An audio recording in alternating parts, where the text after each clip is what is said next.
Nakatakas man sa gulo sa Marawi City, ilang buntis at sanggol na bakwit ang nalalagay pa rin sa peligro dahil sa pagkakasakit at hindi maayos na sitwasyon sa evacuation centers.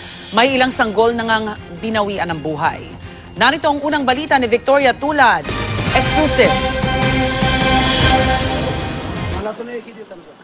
Nakabalot ng tela at wala ng buhay ang ika-4 sanang anak ni Abud Arubi nang ilabas niya sa ospital sa Iligan City. Ayon sa mga doktor sa Gregorio Luc Memorial Hospital, patay na ang sanggol sa sinapupunan ng ina nang isugod siya nitong Hunyo lang lumikas sa Balo, Ilanao del Norte sila Abud dahil sa bakbakan sa Marawi. Dahil walang ibang mapaglibingan, sa sagingang ito na lang nila inihimlay ang bata. Medyo Medyo? masasaklan ang anak ko na mamatay. Si Johaira Maginalang naman, ipinagluluksa ang pagpanaw ng 9 na buwang gulang niyang sanggol nitong Sabado. Matapos mauwi sa pneumonia ang lagnat, ubo at diarrhea ng baby mula raw nang umalis sila sa kasagsagan ng bakbakan sa Marawi. Masakit para sa akin kasi isa ko yung anak na babae. Sobra talaga masakit sa akin yung nangyari sa anak ko.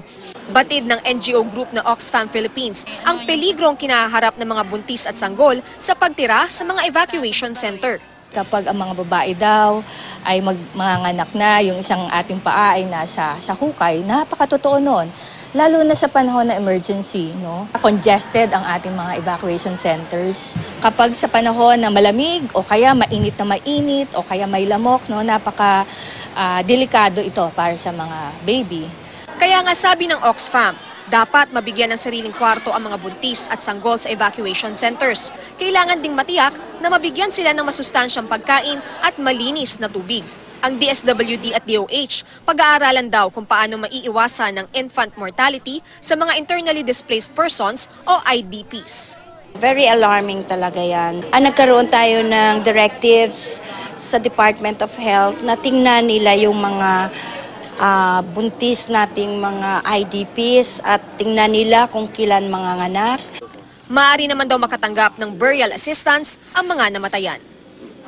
Kabilang din daw sa mga gagawin ng DSWD at DOH ang pagbuo ng health committee sa mga evacuation center para mamonitor ang mga buntis at sanggol nang mabigyan sila ng agarang atensyon.